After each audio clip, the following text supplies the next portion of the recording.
This is GL1, and just because I'm a tough guy doesn't mean I don't like fairies. So I was going through my inventory of fairies, and it turns out I've got a lot of fairies. So you can look forward to seeing a lot of episodes about fairies. So, as stated, I have quite a few Pixie and Fairy dolls.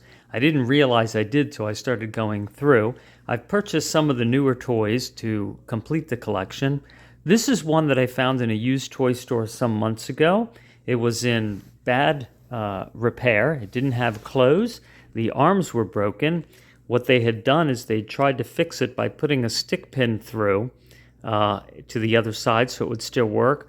I just reset where the stick pin was. I put it a little lower so the arms would hang better. I believe this is a 2001 Sasha Bratz doll. And I say that because the eyelashes are the original, like furry eyelashes that they were known for back then. Now they're just printed on. I'm not sure about other parts of the body. Like, I'm not sure if the feet, you can swap these out, are original. I couldn't find them on any Bratz dolls. I don't know if the old Bratz dolls had this type of arm, but I'm imagining that, that seems pretty simple and breakable. So, a lot of times the earlier toys are that way.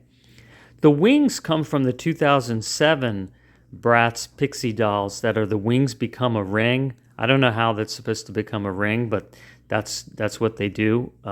They were broken, so I put some tape on it.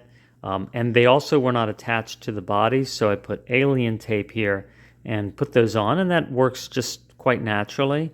The dress I got from a Monster High doll, so that matches the wings, the coloring. I just lucked out there. Couldn't find these earrings anywhere, but they came with the doll, so maybe they're original.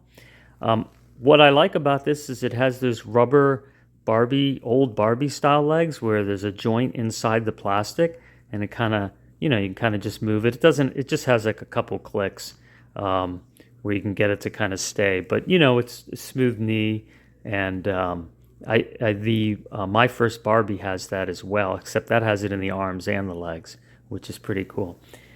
So, now this is a usable, attractive Pixie doll that can stand on its own, and it's no longer something that someone would just throw away. Thanks for watching, and I'll be showing you a lot more Pixies and Fairies in the future.